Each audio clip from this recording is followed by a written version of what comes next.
As a humble child, I started my life in the ordinary schools of Qadian. I was never a very brilliant student, but always I was interested in human affairs.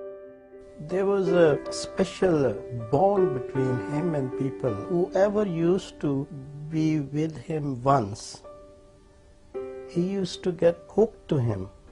He had a knack of making everybody feel extremely special.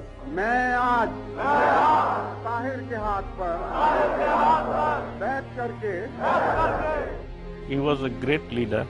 Wherever he worked very hard. And he always worked and showed his example.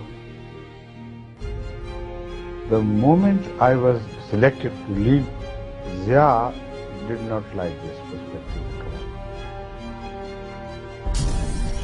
The Deputy Commissioner of Islamabad sent me a very urgent message. It was decided that Hazrat would leave Pakistan.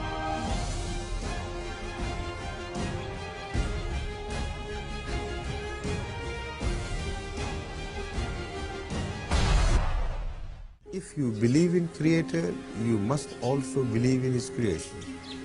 If you love the artist, you must also love his art.